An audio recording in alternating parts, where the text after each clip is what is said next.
Is Busted Pencils, fully leaded education talk. Here are your hosts, Dr. Tim Slekar and Dr. Johnny Lupinacci, educated educators talking education. Welcome Thursday night, Busted Pencils, fully leaded education talk, educated educators talking education, and a little bit more tonight. Well, always education. 855-752-4842 is the number if you want to call us. 855-752-4842. Johnny Lupinacci's in the house. How are you, my friend? Oh, yeah. I'm doing good, Tim. It's a Thursday. So I'm so excited because on my drive in to teach this morning, I listened to the show yesterday with Educators Amplified. Loved it. Always love having that recap. And then it's a teaching day. So I'm coming off of, back-to-back sections of teaching the social studies teachers, which is ever exciting because what we talked about today. We talked about teaching core democratic values. Specifically, we talked on methods for how to do consensus decision making with children. Wow. But the extra bonus points was link it back to what core democratic values did we practice today in our classroom that you're going to teach in your classroom. And so I tell them, we don't just make this up. This is actual stuff. It's curriculum. It's part of social studies. It's part of our public education. And tonight, our guest is kind of an expert in this area. So we're excited to have, Dr. Nancy Flanagan with us. And her blog, Teacher in a Strange Land. Although, Nancy, you start off, welcome back to Busted Pencils. We always love having you. I think your last episode was whether we should do something with jingle bells. Oh my goodness! Yep, it was timely. You have to. It was timely. So, yes, it was great stuff. Yeah, I'm thrilled to be here. Thanks. Well, thank you so much for being here. But your blog, you put, this is about a good, it's a week now or maybe a little bit more, but we've been holding you on and wanting to bring this concept because you ask the question in the title of your blog, do core democratic values belong in schools? Johnny Lupinacci's just kind of starting here saying that he's already indoctrinating new teachers in on those core democratic values. Doing that indoctrination. I mean, if you're a citizen in this country, I mean, you basically have signed up that you're supposed to be practicing these. You're supposed to be applying them. So, I don't know, but and you say some, but the you give us an answer though in the title. Some say no. Some say no. Yeah, that's the really astonishing thing is that there are people who don't think these core values, which come right out of the foundational documents, the Constitution, the first three core democratic values in the Michigan social studies curriculum were life, liberty, and pursuit of happiness. So, who's opposed to that? That's controversial stuff right there. Life, liberty, and the pursuit, not even gaining happiness, just the ability to pursue it. But though, Nancy, one of the things you even did this, you said core values, and let's do a little touch in the blog here. In fact, one of the issues that came up in Michigan during the writing of the social studies standards, there was a Republican legislator who, for some reason, kind of saw core democratic values as meaning like schools were teaching, how to value Democrats. Right. And he just didn't think that was fair. That there would be. Talk a little bit about that. Well, he stepped in. This was a few years back, and it was a redo of the social studies standards. Just because it was time to do it. It wasn't like they said, these are outmoded or anything, but the department every so many years redoes them. They look at what they are and they bring in, they do it the way you're supposed to. They bring in, tons of teachers and experts and they bring in legislators. And this guy, Patrick Colbeck, he's kind of known around the state, but for Right. for brilliance. I'm trying to say something here. Right wing. His Craziness. insightful analysis. This is insightful. Something. He was determined to get rid of any mention of core democratic values, and he said because they're not neutral. They're democratic. He said, I wouldn't want the core Republican values either. And but it wasn't just a matter of him screwing up and not understanding the label. It was a matter of he wanted to do a lot of things. And I mentioned a few of them in the blog, but this went on for I don't know, months and months. And one of the teachers who was on the team, after I posted the blog, he sent me a private message and he said, I still have nightmares about this. He said, I would never do this again. I'm just a government teacher from Alpena. I can't deal with this because Colbeck just came in and started pushing, the system out of the way, with everybody sitting around the table and everybody contributing and reading the comments that they solicited online. And there was nothing that he liked. And he took what tiny little mentions there were in the previous social studies standards of things like the women's movement, LGBTQ rights, just something, civil rights, racism, sexism, things that had just kind of lightly been touched upon. He wanted all those out, and he wanted the most amazing thing to me was that he wanted something inserted that said, when some people get rights, it takes away the rights of others. I couldn't believe that when I mean, he's like, look, we're going to put in our core democratic values. First of all, we're not going to call them democratic because that's giving some kind of shout out to Democrats. But one of our core values is recognizing that when certain people get rights, that's how other people's rights get trampled on. Yeah. It's like, which is, and some of this is funny and we make this funny, but some of it's absolutely downright serious because the reality here, and, I made fun of Johnny saying, Johnny, what are you doing, indoctrinating those future teachers in core democratic values? But the reality here is it sounds like when you ask the question, do core democratic values belong in school? Life, liberty, the pursuit of happiness, keep going on, the common good. People are saying like, well, some of those issues, I'm not so sure I want our kids. I mean, there's an interesting debate, and I don't mean like a big, but there are people who go, yeah, I'm not so sure schools should be doing that type of stuff. Johnny, I see you got to jump in there.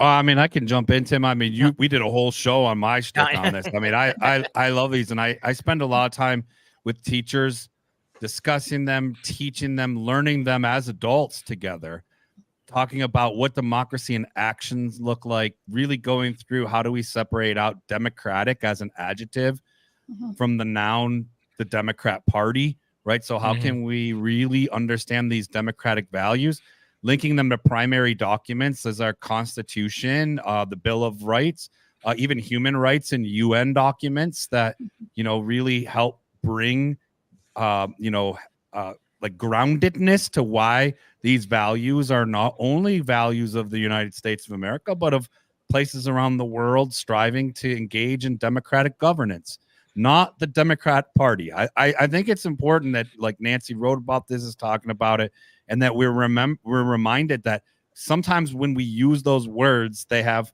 multiple interpretations that then guide reactions people have. But the thing that always gets me, Tim, and the thing we spend the most time talking about is there's this list of really great stuff, and because it's ingrained in our head in the first three we list, life, liberty, and the pursuit of happiness, they kind of feel like they're like that maybe we're prioritizing a few of these here or there, or that you can pick one or two of the values and fight for them. And it's like, hold on, the really important part is that all of these like practicing democratic citizenship, not being a Democrat, because I know Republicans who value strong democratic participation, right? And so that not that they're always well represented by some of their elected officials, but I know like neighbors who believe that all of those things are really valuable. All of those core democratic values are things we'd want to practice and believe in and have faith and trust in one another's competency in them. So great. The hard part is balancing and holding all of them at equal value. Because I might say like Tim, like, hey, it's my right. It's my pursuit of happiness. And in fact, liberty gives me the freedom to pursue my happiness. And I'm not killing anybody, so I value life.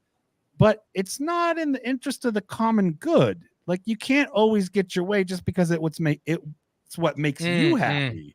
Right? So we're talking like it's not always in favor of truth, of popular sovereignty, of valuing one another's voice, of equality, right? Diversity. We talked about these values. A lot of my really, I don't know, I can call them friends, neighbors that are far right wing.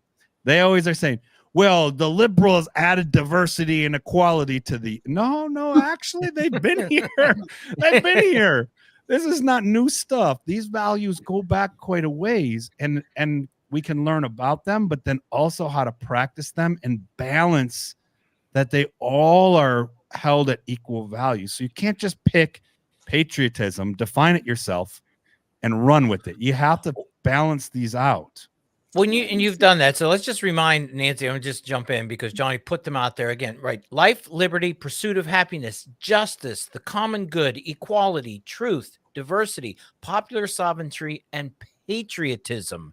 Those are the core democratic values, not just the ones you like, but that's all of them. Nancy, I interrupted you, and I know we're about ready to go on break, but go ahead. Well, I wanted to mention that Ron DeSantis you'd have to put him into the category of someone who doesn't think they belong in schools, because most of the legislation he's been sponsoring and are directing and passing flies in the face of equality and justice. I mean, it's very,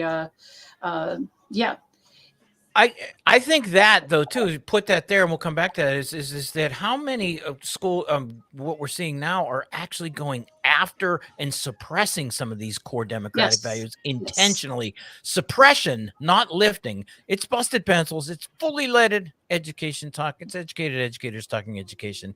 We'll be right back.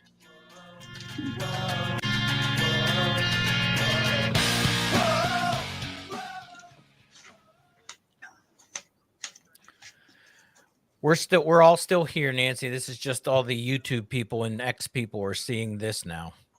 Yeah. Okay. I like the way you put that is that too is and the way Johnny said that is like, diversity. Well, I don't like that one. It's like, well, you don't get to choose the ones you like. Yeah. I like freedom and patriotism. The rest can go to heck. Oh yeah. I like my freedom fries. Yeah. From remember the freedom fries from the Iraq I War? Do because the French French fries. We're not going to give French fries out anymore. Those French people. 10 seconds. 10 seconds. 421 South Grand Avenue in Waukesha. Join the fiesta today at Restaurante Casa Noble. You're listening to The Shaw, WAUK, Waukesha's home for the Devil's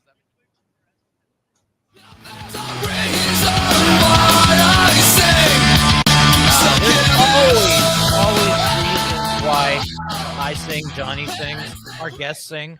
It's Busted Pencils, fully leaded education talk, educated educators talking education. The number 855-752-4842,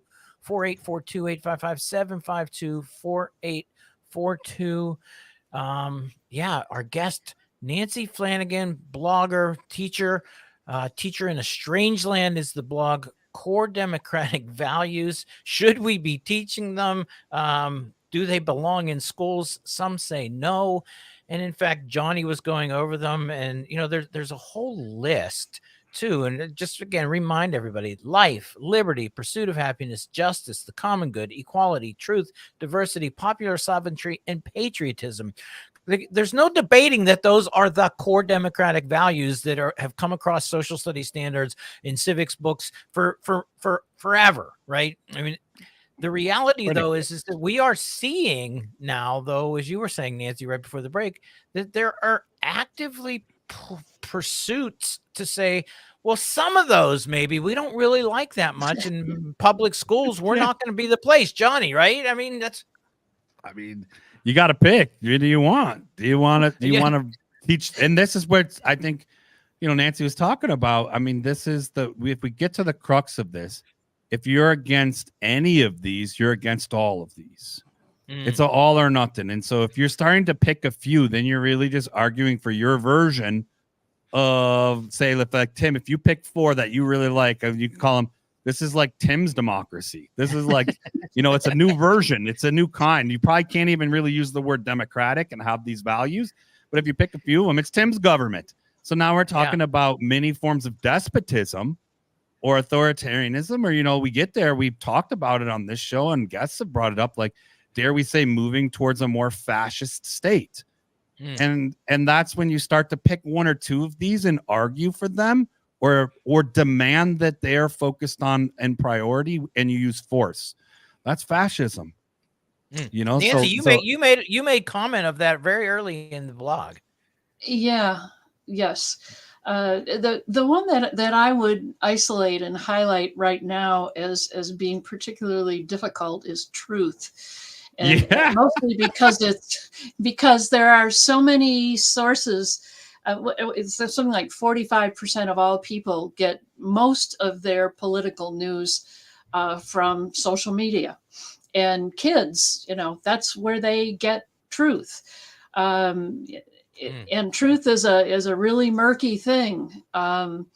So it's very hard. And I think if there's one thing that we could do, public education could do and should do, it's put a much greater focus on how to tell the difference between truth and something that is, designed to move your opinion in one way or another.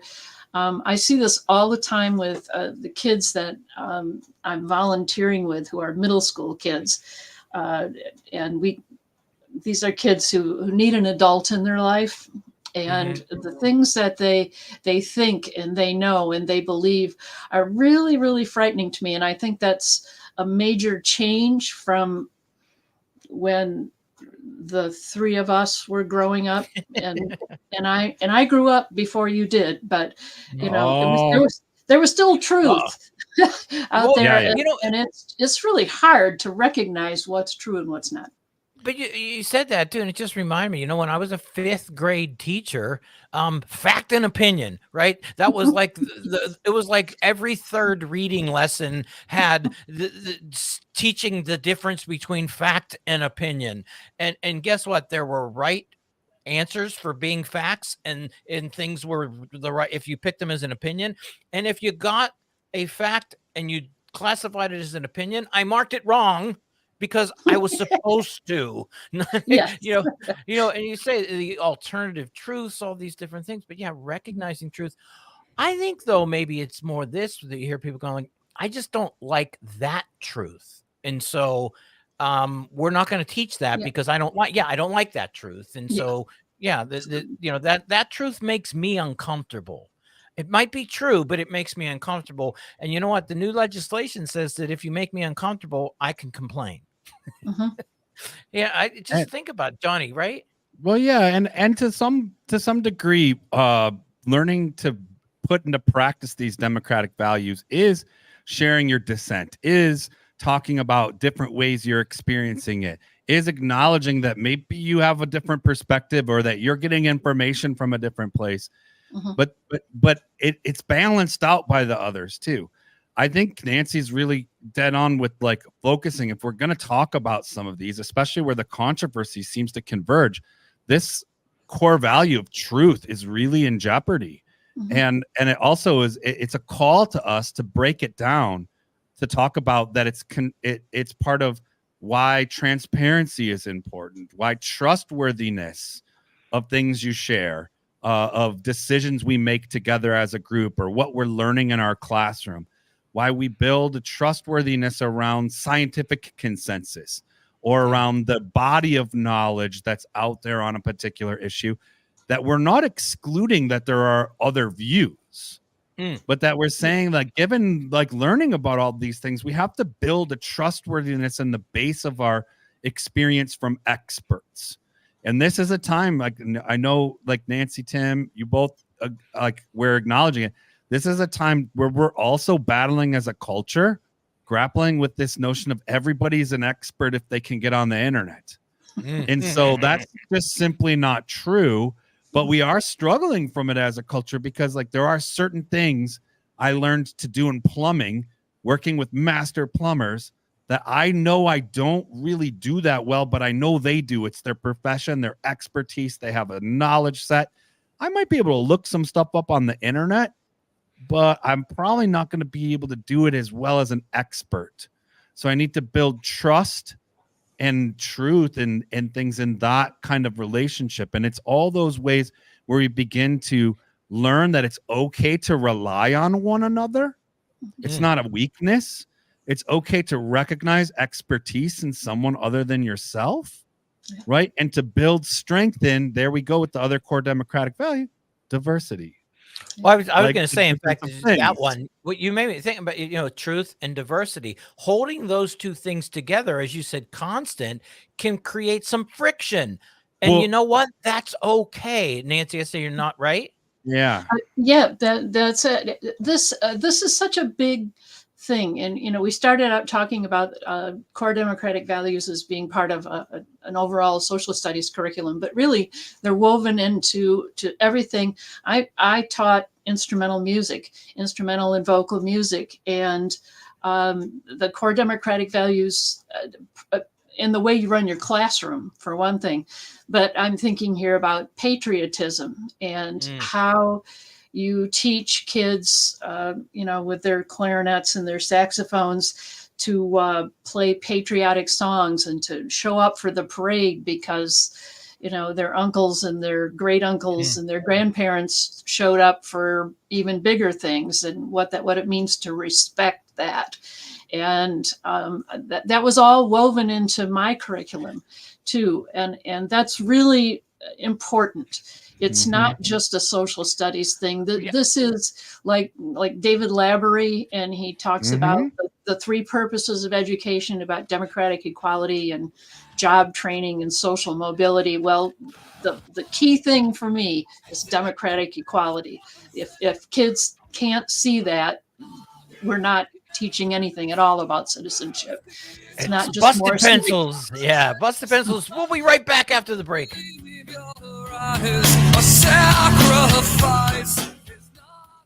Sorry. No. No, you're Do you good. have the chat? Do you have the chat up, Nancy? Show will air your grievances. I don't. Tune in across the Civic Media Network, 4 to 6. On the right side of your screen, you should see Enjoying like where yeah, it says I do. people. Find the complete Yeah, Civic Media lineup Anya at puts the chat and gives us the civicmedia.us countdown or the there. Civic Media app. Oh, okay. So that last where you see 40, 30, 20, that was 40 seconds, 30 seconds, 20 seconds. Yes. Civic Media News.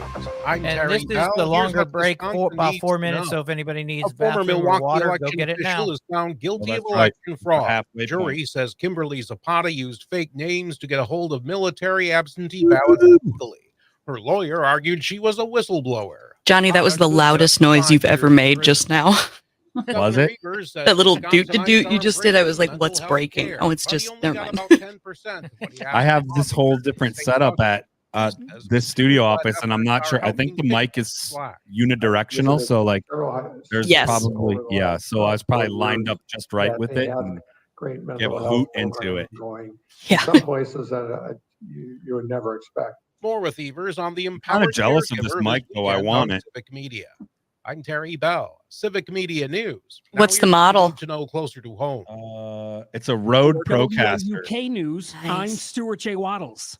And then I have two Shure Beta 87 that I haven't tried out yet his here. full name, Tierman, from the ballot. Dang. Instead, he's listed as T. Spencer.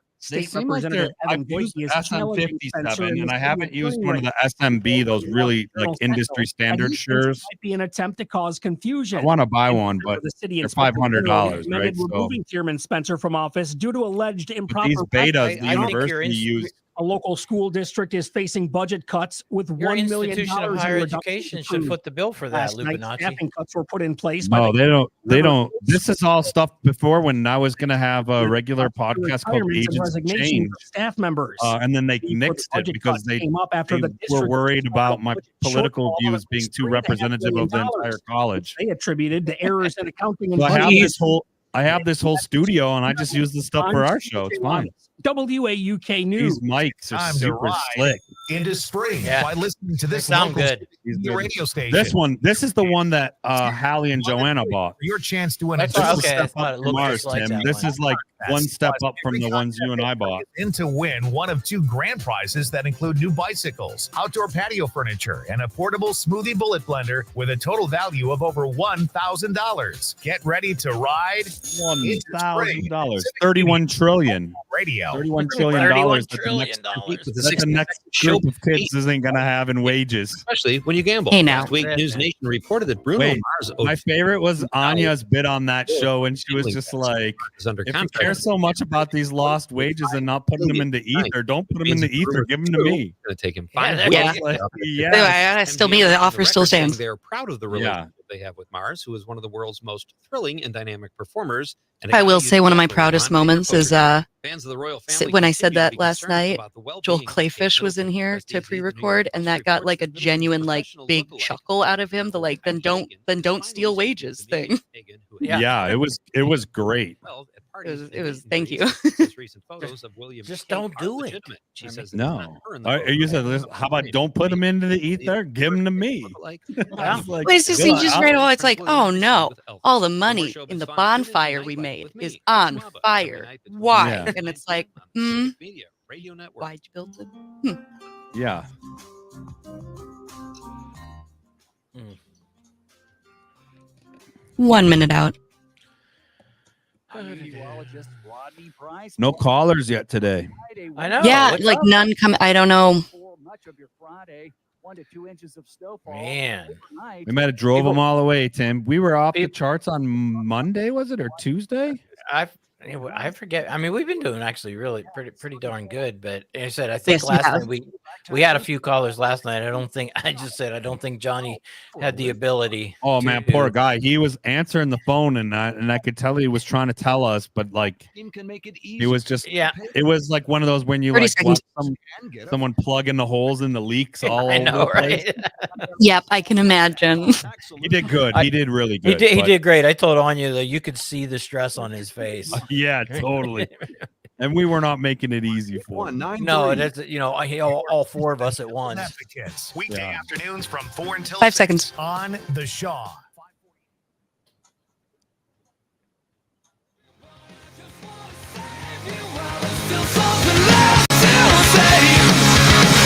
Hey, that's what we do. Always. Busted Pencils, fully leaded education talk. We're here to save you. 855-752-4842. Yeah, educated educators talking education. Our guest, Nancy Flanagan, educator, blogger, teacher in a strange land blog. We're talking about, do core democratic values belong in schools? And continue Yes. the title. Some say no, though, Johnny Oh my Lupinacci. gosh. Some say no. We started with a little Yes. bit of the reality that, some people, just the simple fact of hearing Democrat are like, well, that sounds biased and we shouldn't do democratic core values. And, we're like, wait, we're talking about democracy, not Democrats. And so, Yes, thank you. sorry, you don't need, a counterweight to democratic core values. Democratic core values are the core values of a democracy. And so we're going to put those forward. And then, you go through, and then we're kind of getting to this point, though, saying, how do you then push against, in this moment right now, where we see states and governors and legislatures actively saying by the laws they pass, and I'll just put this one, that, teaching critical race theory, if it makes you uncomfortable, that's the litmus test as to whether that was a violation then. And we just talked about this, that when you're talking about potentially mixing patriotism with diversity, with truth, that, boy, that might be a whole hotbed of uncomfortability. And, and so the reality is that somebody's like, we didn't outlaw core democratic values. It's like, well, you outlawed uncomfortability. And talking about core democratic values can be really uncomfortable sometimes, especially when you don't get to pick the ones you like and disregard the ones you don't like. That's where we're coming from. Nancy, right?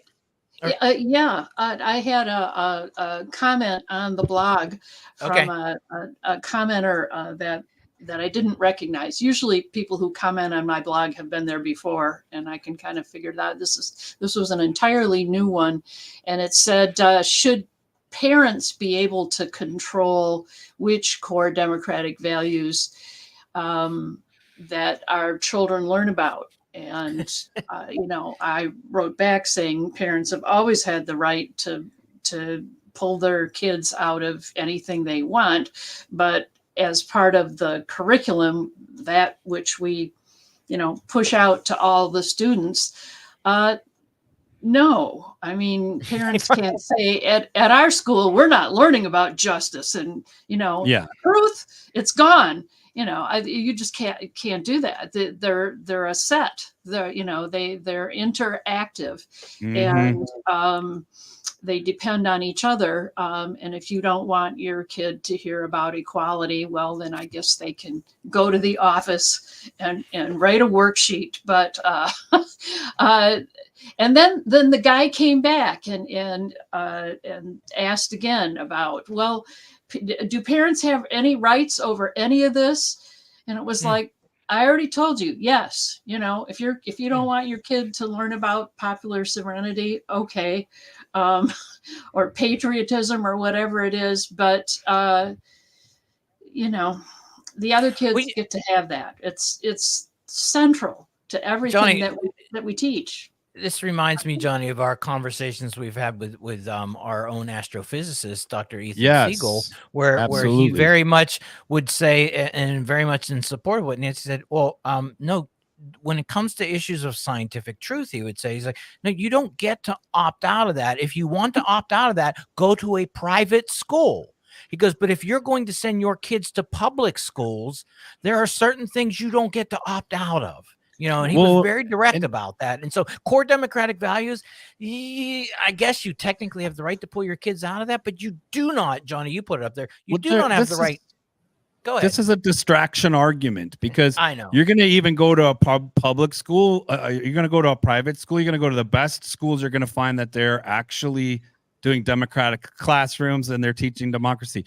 Within democratic values, you can have religious beliefs, you can have dissent, you can have a balance of all these things. That's partly what's so special and unique about this, is it's saying, like, you have a right and a freedom to a diversity of ideas, but we can't compromise any of these values at the expense of we can't replace one or prioritize one at the expense of the other.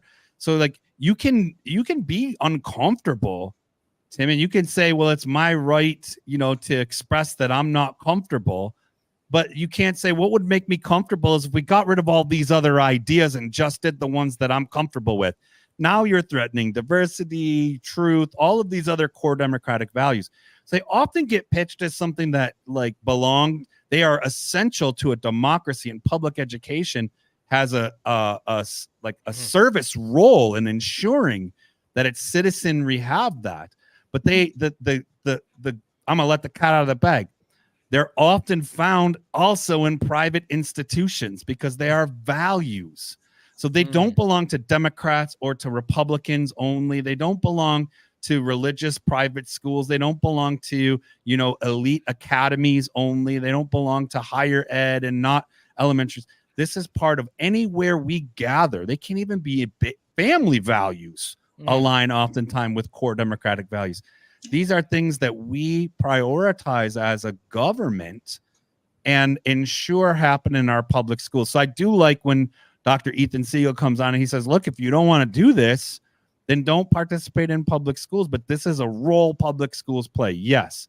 And my answer to that is good luck finding somewhere that doesn't practice them, because in some of the most strict, maybe they preface, or they, maybe in a Catholic school, Catholicism is centered, right? But good luck finding a school that then says these values, though, we don't really care about them. I have yet to find one, even in the most private and institutions in this country or world. They seem to converge towards valuing these things. But the difference you're talking about, and I think Nancy could come in on this, though, is that public schools have a responsibility, Nancy, Yes. right? I mean, I could see you wanting to say that with your eyes. Yeah, really? Wow, you are good. Yes. I'm thinking about some of the Christian schools here, and hey, if you want to send your kids to I'm not talking about Catholic parochial Catholic schools. I'm talking about some of the school in a pole barn where they are just really are not interested in justice or equality, or they're interested in only their version of it. And yeah, if you want your kids to go to school where they believe that people and dinosaurs walk the earth together, well then okay, but you have to pay for it. And then I really don't care. But yes, I fully agree. These are public schools, so they have to be, that's their purpose. Right. And they don't just live there. We say the public schools have a primary responsibility of teaching those core democratic values. And this is what we try to do on the show with Busted Pencils, remind everybody that public, democracy and public education, those two concepts, or whatever you want to say, they have each other in support of each other. You need a strong public school system committed to core democratic values if you want to uphold a democracy and you want citizens who are going to practice core democratic values. Your public school has the responsibility to, my goodness, you're saying public schools have to indoctrinate kids on core democratic values? Well, yes. Here's the other thing about core democratic values. They're really interesting. They're really good curriculum. Every now and then I hear somebody say, oh, we need better civics education. Well, yeah, I agree. We need better civics education. But if we're going to do civics education and we're not going to fully, embrace the core democratic values, what are we going to be talking about? It's going to be debates and times, and it's going to be boring, and it's going to be stuff that doesn't stick with kids. This is the juice. This is the really good stuff about curriculum and about living in the United States. It's what makes us different. Well, and it's not easy, and it's not scripted. It's not specific to one experience. It's really like Nancy, like you said, it's the excitement of this. Yes. It's where rubber meets the road every day, and no matter what you graduate to become or go into learning or contribute, it's democracy in action. And in fact, it's one of the core values: popular sovereignty, a government for the people, by the people. If we don't know how to do it, then we can't have it. So now the other side of this, Tim and Nancy, sounds like we're all for this, and we make this pretty airtight case. Like, you can't really go against this and be here, or like deny that this is a job that public schools are. Maybe even originally the purpose of public education was a political purpose here. So we ensure the sustainability of a democracy. Right. Okay, so we're there. So if I was against this and I understood all these, it sounds like then I'm not for democracy. So maybe if I did want to weaken citizens, and I did want to make it a vulnerable citizen base, like I wanted to really take advantage of the people in my country, then I wouldn't want them to learn that these values make them stronger together, and they strengthen local economies and local communities. So it sounds like to me the people attacking this also know what they're doing. On one hand, I just want to educate them and how much we all share these values and how great they are. On the other hand, I'm like, wait, maybe they understand how great they are and they don't want us, the people, to be empowered in this way, because it decentralizes power into local communities. And that's not what the folks attacking this want. They want us to accept a more fascist or a more despot kind of leadership.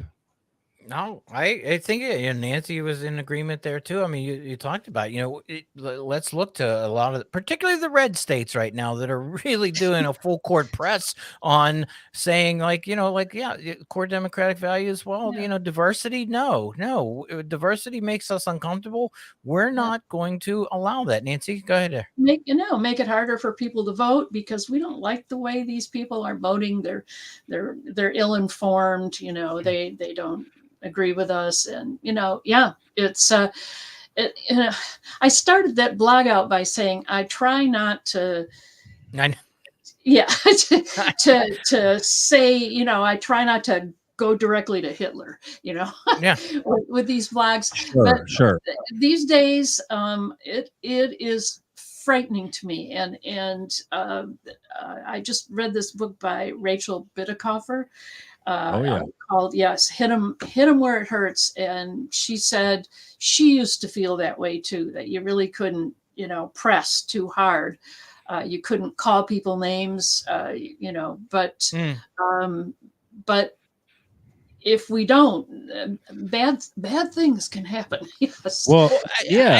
I don't think it's a stretch though too, when you, like as Johnny said, when we make the lockstep argument that we're doing here airtight of going like, look, if you don't support these, okay, maybe some form of a Hitler comment is going a little too far, but however, the reality is that you're tilting in a direction that and in fact, if we know anything, good social studies in history teachers would tell you one of the biggest reasons we want to learn from the past. We look at the past and we make comparisons, and when it starts to feel like diversity, core democratic values, truths, and those things are being challenged as things that should be taught in public schools, we're going to call it out. We're just going to call it out. We're going to be truthful. Johnny, we got one more jump in there. Yeah. I mean, I think it's good to put that. And the Hitler example kind of is extreme, right?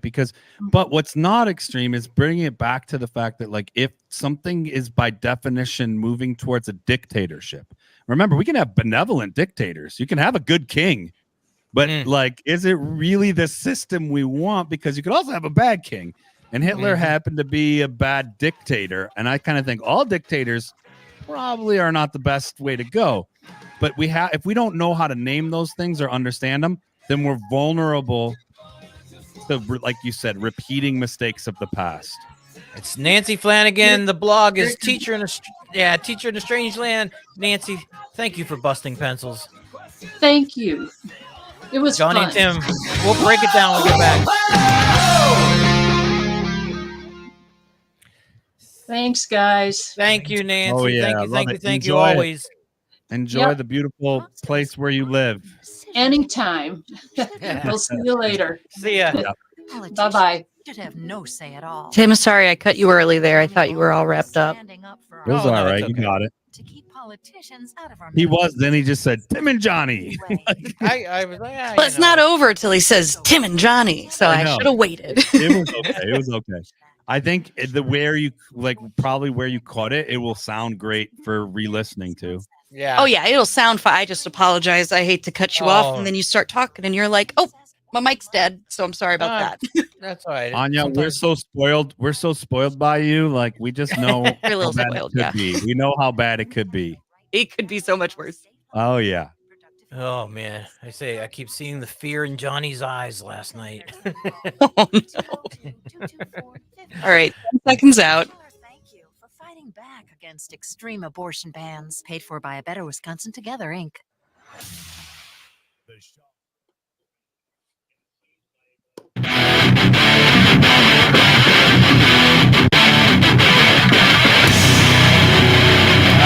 Yeah, you hear it. Busted pencils, fully Leaded education talk, educated educators talking education. Hey, there's time still. 855-752. Give us a call. Come on. 4842. Come on, core democratic values. Jenna, you take it this way though. You know what? A lot to hear and listen to. Potentially, you take the content that we have tonight, and I think there's a lot of people just sitting back going, man, I just want to keep hearing and learning more, because you said it, Johnny. The airtight discussion that we're having tonight around core democratic values and the function of public schools and how those two, they just go together. You don't get to opt out of core democratic values, especially if you're a public school. Johnny, go ahead.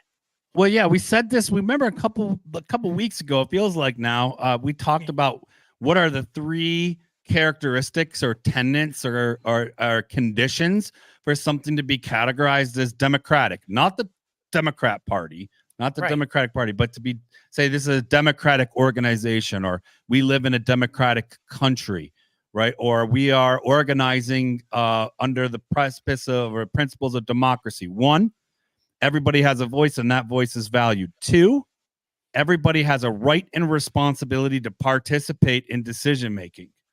A right and responsibility. Three, it's in the interest of the common good. And then we broke into all those values that help better understand how do you act and how do you behave and how do you contribute. Because guess what, Tim? You don't get to not contribute in a democracy. That's part of the popular sovereignty. It's a government for the people, by the people. Not just like you have an opportunity should you want to. You have to. You can't opt out. So that's a big piece of this too, is like, it is implied that if you're in the community, if you're in our space, if you're going about, you're using roads, you're doing like, there are certain aspects of the common good that we hold important that everybody builds a certain level of competency around. Democratic decision making, any political decision making, ought not to be reserved in an elitist set for like people who only graduated from X, Y, and Z schools, or who only have so much money already. It is everybody. There's no special little group in there. You don't get to pick and choose who we listen to and who we prioritize. So it's just part of everyday stuff that we, have to have, fortunately, in many places, worked into the fabric of where a lot of young people spend their time. Schools. It's also in sports programs. It's also in, community groups. It's in public libraries. Our healthcare system tries to, as much as it can, operate democratically, right? It's a lot of that's been privatized too. I'm sure we can get some nurses and doctors to call in. You made the point though earlier, though, Johnny, and you're making me think about it now. And let's drive this home again. The reality of going, and if you're against these, and in fact, the reality is saying like, stopping the attack on public schools and the attack on democracy, we try to make that connection for my neighbor is to go, it's like, look, if you're if you are supporting the attack of your local public school, you're supporting an attack on democracy, and recognizing how those two go together there. And the reality of whether it's, you said private vouchers, siphoning public money to send kids outside of the public school system is in one way also saying like, we will do anything we can to make sure the citizens and the population do not get core democratic values that the public schools give. And we're going to create the failure narrative of public schools so we can drive people out, create a reason for not to send there. And the reality is that, Johnny, what you're saying is there's a fear of a population, the entire population, as you said, not one stratosphere, not one atmosphere, not one group, not this group. Everybody in the population has the rights to core democratic values. Unless you don't want certain people to understand their rights, then you deny them the public education. And this is where I'm linking it together here for my neighbor who's listening tonight to say, This is why Johnny and Tim busted pencils, fully leaded education talk. Why we're always saying the connection between democracy and public schools is essential. You can't attack your public schools and then feel frightened when democracy starts to disappear, because public schools are really the only main number one institution charged with teaching core democratic values. That was my little litany there, Johnny. It's an insurance policy on that it happens, right? I mean, I think as a nation, this is like a democratic values have found their way into like extracurricular activities, sure, groups, theater groups, dance groups, sports teams, football teams. You know, I'm gonna just keep naming things. Also, workplaces. I mean, we've all been part of work crews that operate democratically. It doesn't mean anything goes. You know, we learn it and practice it all the time in a democracy, and that keeps us sharp when we're practicing core democratic values on the job or at play or in our community, right? It keeps it sharp. It keeps it like iron, right? Iron sharpens iron. Like when we're really good at democratic values, we're always bringing them to those places where we're interacting with others. But historically, and I'd argue even now more than ever, right? Like in the most current moment, public schools is an insurance policy on if we aren't getting that in our lives, we're getting it when we go to learn together in a place where we are, you know, figuring out how. This is where we learn it. So it's also not like we're asking second graders to show up and be great democratic citizens. It's like where young people are trying out different ideas, like they're working through the discomfort of like, but it doesn't mean I get my way. No, you don't always get your way because you're the loudest or you're the strongest or you're the fastest. And those are things we learn in school. We learn the difference between wants and needs. We learn how to collaborate. We learn how to listen, right? We learn how to, like you said, navigate fact and opinion. We learn how to hold space for multiple views. Right. And we also learn that there's this thing called the future that we hear about a lot as young people, and we get really annoyed with it because it's kind of an annoying thing we hear about all the time. Well, you're going to need this later. But we also do need to think and learn that decisions we make now have an impact on things later. And so we have a responsibility to future generations. These are all things we grapple with and learn in schools. They're all related to core democratic values. If you're against them, well, we kind of know why you'd be against them. It's because you want people to not exercise their rights and responsibilities. Busted pencils, man. Great Thursday night. Thanks to our guest, Nancy Flanagan. Tomorrow night, Friday. Hey, trending education news. See y'all tomorrow. Say yes to MPS. Yes.